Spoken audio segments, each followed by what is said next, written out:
family over here. I'm so happy you made it. Hot 97, Michael Bennett. What's up, Nah, man? man, just chilling. I'm happy you guys can have me in the studio. Of course, I like being in New York, except for the walking. Yeah.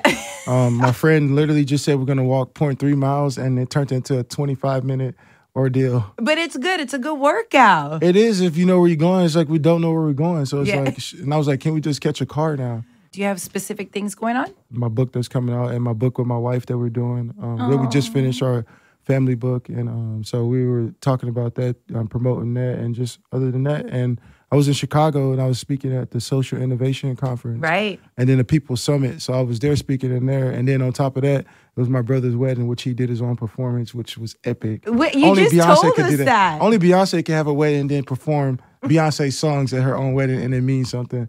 So it was a good experience. So wait, now you were just telling us that your brother has a song that's actually called Whole Foods that gets played in Whole Foods. They played in Whole Foods. It's weird. This is the greatest thing ever. I know. I told him he's the only guy to win a Super Bowl, then to drop a CD in the same year, then to drop a movie, then drop a book. I'm like, man, you like Puff Daddy right now. You're like the Puff Daddy of the NFL. How was the wedding? It was like a more of a reception. Like they got married before, and they kind of just wanted to like have everybody around. It was a weird crowd because there was some people I knew and some people I didn't know, and then some people are like, "Wait, why are you here?" But it was a very cool experience to see like so much love in a room and have so much fun doing it. And hearing his music being played and him actually rapping and performing it. And him and my other brother, they rapped together, but my other brother forgot the words. No. So he wasn't ready for. I guess my brother didn't tell him like we're going to perform tonight, and it was kind of like. And he got up there and he was like, I was like, bro, like you can't do this. You're like Mariah Carey right now, like you just forgot the words. Yo, this is so great. And so it was good though to watch him go up there and perform and have people in the crowd like really listening to him. I was like, this is dope. Now tell me about the book with your wife because this is pretty awesome. Yeah, so we got our book and it's a book about our family, how we live every day, what the things that we experience.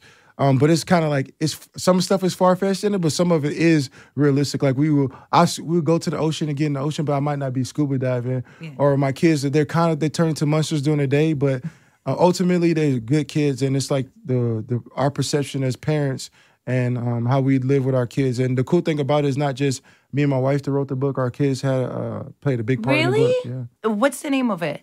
Three Little Monsters? Yeah. This is just us, like how we are. And the cool thing about every single picture illustration is like my wife worked really well with the illustrator every single day about it, how we wanted. She wanted to make sure that every single part, the essence of us, especially like having the girls, like their hair. The lady was like making it straight. My wife was like, no, they have curly hair. Yeah. And like she made my wife look like a Spanish lady at the beginning, so we had to bring it back down and make her look Polynesian again. Yeah. So it was good. Do people love being around you too because of you guys just are normal and not like Hollywood? Yeah, I think people like, because we've been together for like 17 years, so since high school. So it's like one of those things where we know each other, and to us, we're just so normal. We try to stay normal. We want to keep that normalness around our family, no matter how much success we get. Yeah. And I think we have kids. We want to make sure that they don't fall into that line of like, give me, give me, give me. We try to make them be creators and let them understand that there's so much more in life than just taking. You also got to give.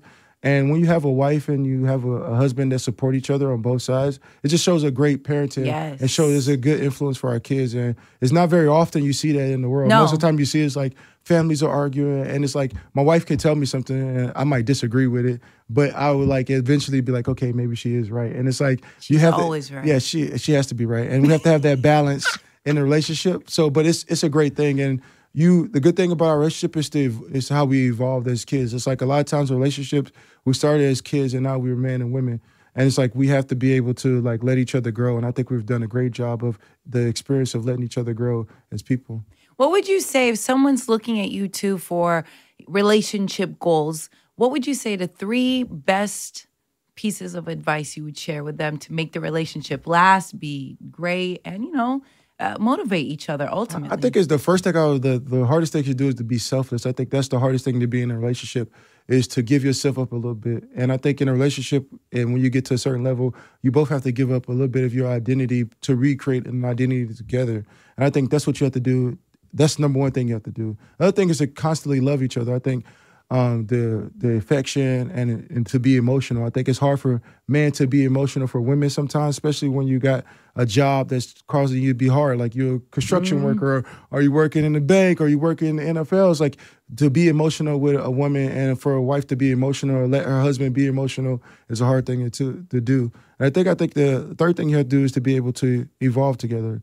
And that's hard to do too, because it's like a lot of times people want to keep people in that place where they found them at. Like I found you, you were wearing you had red hair, and I only want you to have red hair, or I only want you to wear this. But to be able to let that person evolve in their personality, evolve in their culture, evolve in everything that they want to do, aspiration is important in a relationship. And I think that balance of those three things will have you having a lifelong of love. That is so awesome. We never hear guys talk about this at all, especially nowadays. So it's like nice and refreshing to hear, one, that there's a family structure, right? And that you love each other, and that it takes work. Like it takes work. I think a lot of times in this generation, everything's microwave. Like as soon as a relationship doesn't work, it's like it's over. She disagreed with me. She passed gas. Like you know, it's over. I hate her. But it's like now it's like, okay, you can have disagreements, but at the end of the day, it's about how can we talk to each other and have that perspective together. And I think a lot of times, even though you might have an issue with it, but it's like the fact that you listen. And it's like sometimes,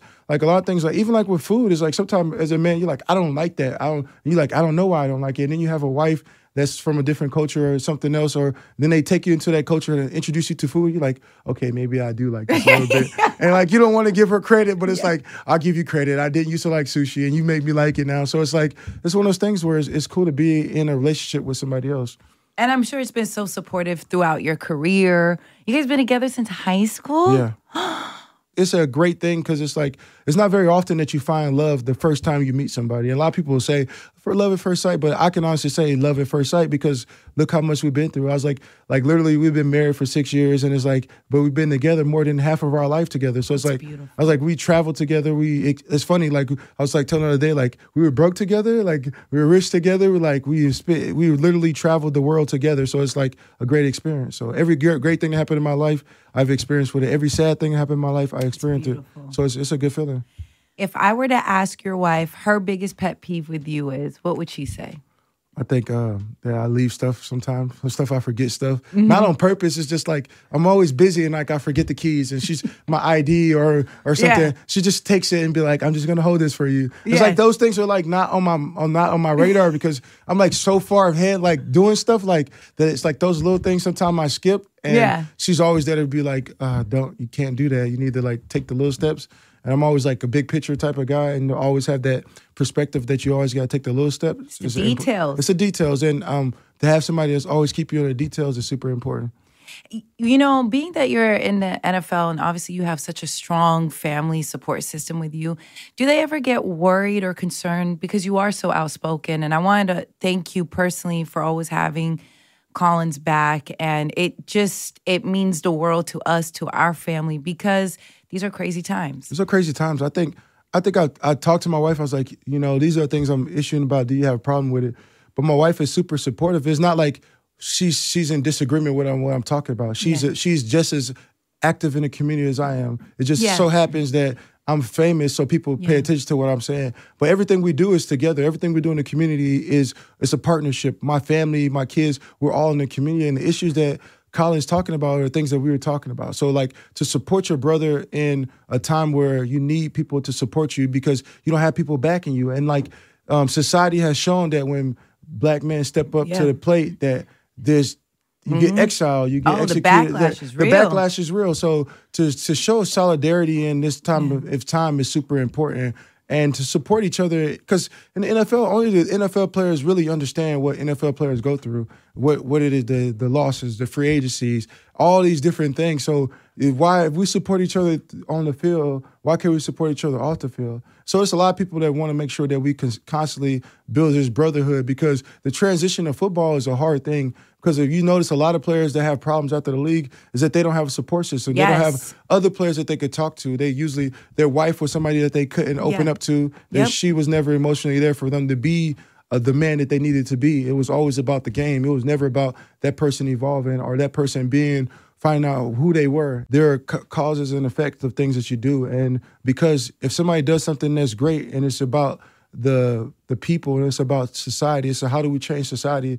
And sometimes the effect of that is that society doesn't want to be changed. Society wants to keep things in the way that it has been. Well, why would you want people uprising? Why would you want people speaking? Why would you want to empower the kids? And if somebody's speaking on that, then we all need to make sure if that person is taking a stance on that, then we all need to make the change, because it's the young people who change culture. Yes. It's not the old people. Old people are like, no offense against old people, but a lot of times, like you said, old people are the people. They're tired. Yeah, they're tired. They're like, fam, they're tired. Like, they're like, this is the way things are. Like, it's like old people are like, we need Uber. Like, I'm tired of taxis, How can we make this faster? I need food now. Like, can we make an app for it? And it's like, those are the people that change society. And it's us and it's our time.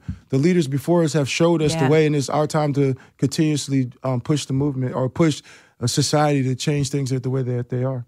And you're not just all talk, you have your foundation, you're really in the community, you really are active, which is, again, it comes down to who really is putting the work behind it. And it's cool because there's so many guys that are really putting the work in, like, like Malcolm Jenkins, guys like that, Cliff Averill. Marshawn Lynch is like one of the guys who does like the most in the community, but is never, ever talked about. And like, we need to get to a place in society where not only the bad things that the athletes do are talked about, or need to get to a place where it's about, man, like this guy's building a community center, this guy's feeding kids in Ethiopia, this guy's doing stuff in Haiti, this guy's for women's rights, this guy supports his wife. It's like, how do we build an audience around that? How do we keep our young kids inspired to do better? Because at the end of the day, we can always teach them how to run the ball or catch them, but it's hard to teach them how to be men, and it's hard to teach them how to teach young women to be ladies or to be women, and it's hard to do that. And it's our job as athletes, or a job as role models, or just our job in general as human beings to constantly inspire the youth to be better. Do you think that people aren't recognized for the great work that they do? Because, for Marshawn or Colin, like, Colin really doesn't care if people notice it or not. Same with Marshawn, same with you, right? It's not that you need people to notice it. It's about inspiring the kids to be something different, because people take notice to when we score 7 touchdowns or the time I sacked Cap 3.5 times. Hey, now. I want to bring that up. But those times, people talk about those things, but they never talk about the real issues, the amount of money like that people give, or the amount of time. Sometimes it's not, because I've been learning there's a difference between philanthropy and being like part of the social injustices or being an activist. It's like philanthropy, you talk about the things there or everybody's affected by. But like when you talk about social issues or black people, so what's it says, or like issues that are dealing with minorities or color or race or, or women, people don't want to talk about those things, or not things that people want to come to meetings about. People, like you put it on your Instagram, nobody's going to be like, good, follow, you're not going to get 1 million likes. But you put, I just got a new Rolls Royce, my wife just got a new Dodge. People are replaying your video all day. So it's like, nobody really wants to hear about what's going on in the world, but you always got to keep that part of it going. You know what? I agree with you. I do think people want to know, but I think it's the media. I think a lot of it has to do with the outlets that are putting this information out. Because our audience, they love it. They love you. Yes, they love you as a football player, right? They acknowledge that, but they love everything else that you do. But I think when it comes to mainstream media, it's skewed out there. It's definitely skewed out there. I think I've learned over the time, like I was talking to my wife about this, what I've learned over this time period of just growing as a man is that, like, fans see me and they see me as a player. They're like, oh, we love this guy. But like in the community, people see you, they see hope. They see they touch you, they see you, they want to see my wife. Women want to see my wife talk. They want to see me talk. They want to see my kids lead. So it's important that we constantly keep doing that. And then we talk to the media that understands that.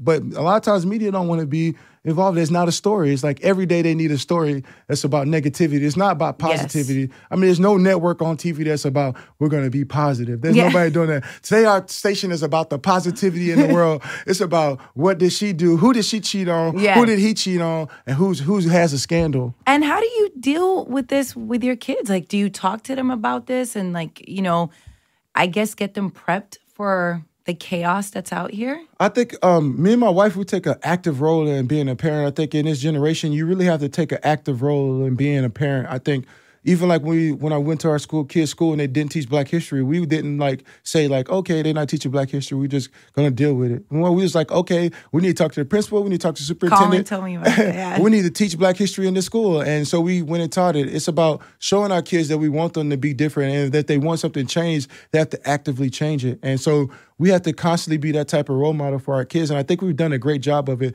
It's very inspiring when my kids see my wife talking, seeing my wife being a business owner, seeing all this stuff, because I'm raising young women to be leaders of America. And so we have to constantly keep that in mind. Do you get worried seeing where the state of our country is right now? Where you're just like, oh gosh, our daughters are growing up. I really don't want them to go through this. No, I think we've done I get nervous all the time. It's something that we get nervous about because a lot of times kids are kept in these boxes. You know, I was like talking to a guy in the Uber yesterday. No, he wasn't an Uber. He was a driver, and he was like 30 minutes late at the LaGuardia airport, and he lost my phone. That's a whole nother story. Oh, my God. But I was talking to him about just like the New York and the barrels, and he was telling me that a lot of times, a lot of kids don't even leave their certain area. Yeah. So a lot of times kids don't even experience the world. So a lot of times my wife is like, we need to have our kids experience different cultures. It's super important for us to integrate our kids in different cultures, whether it's through food, whether it's through their history, whether it's through the way that they dress, something with their culture, because it makes us more understanding to the way that they live. And then we understand that they're different and is okay. So that's the whole like thing that we're trying to do, is always to inspire our kids to go and try different things. In these times, don't get stuck in a box and be like, well, I don't like Muslim people because of this, or I don't like people of trans, or I don't like people of this Asian. I don't like these type of people. But it's like, no, go experience these people and don't put people in a category. Don't put people in the box. Go in and try these different things. And I think growing up in the South, things are just so that the way that they are, it's stuck that way, that when you go to different places in the world, you get to experience things a lot differently. What would you say is the biggest misconception about you? I joke around. So actually, I don't think it's a misconception. I do joke around, but I believe that humor is a part of breaking somebody's barrier down. I think when you can make a joke with somebody, they might be all like stern, and then you find a way to talk to them in a comedic relief. Because a lot of times, some of the greatest comedians were some of the greatest activists, or they were some of the greatest leaders because of the way they can talk to people. So I think sometimes people they think like, oh, he's not serious all the time. But I am serious. I'm just hitting you with it in a different way so you could be more comfortable. Because if I come straight at you, you're not going to be comfortable with the way that I say it, or the way that how did I bring it to you. So it's about how do you break people down and be able to speak to them. For young athletes who are so inspired by you and the other people, but you being so outspoken, very well-versed, they want to do what you do, but they're scared, they're nervous, they don't know what this means. What would you tell them, or how would you hey, it's okay, these are the first steps? I think when you talk to like Jordan Carlos, and you talk about Muhammad Ali, you talk about all these people, Bill Russell, Jim Brown. And one thing that I feel like these athletes have to do in this generation, what was different from them, they all stood up, but they all stood up individually. Yeah. So eventually what they did was kind of broken down like by people. Yeah. But I think in this generation, it's a time for us to organize and a way to be able to, for young athletes to be able to speak and to be able to have their back and to be able to put them in avenues where they want to go. Because if you don't have a way to organize people, then it's just chaos. It's everybody kind of doing this and doing that. Yeah. We can all do individual things, but we all need to be able to come to a place where we can help people, cultivate them, and not as just athletes, but cultivate them as men and women to be able to speak their mind and put them in places and opportunities where they can learn and help. Because a lot of people, they, like you said, they want to speak up, but they don't know. So there's no way for them to speak up right now. There's no way for athletes to go out and do this. But if we create something around the organization where people can come and learn and be able to be with people, mixing athletes with community leaders, mixing athletes with people that's been doing it for a long time, it will definitely change the way that athletes are being seen. And with athletes right now, we have so much power. If you put every athlete together on Instagram and Twitter, we probably have over 3 billion followers. Easily. And it's like, to have 3 billion audience is amazing. You can do so much with that audience. Imagine if there's something going on in Africa and we got the biggest soccer player in Africa going through something, but he also has the support of us in the United States, and it'd be able for us to go over there and show that we support, or the same thing going over here, and a guy going through something in France, and dealing with racism, and he's dealing by himself, but to be able to have somebody to support him, it changes the whole thing. Do you think a lot of athletes are scared to speak up, and you're different, right? Yeah. Like they're just like, I can't do that. We saw what happened to Colin. We know what's happening out here. I feel like, you know, they're scared. I think they're scared. I think it's a couple people that are outliers in the NFL. And that's just, you know, if you don't know what outliers are, go get you a Malcolm Gladwell book. It's a good book, Outliers.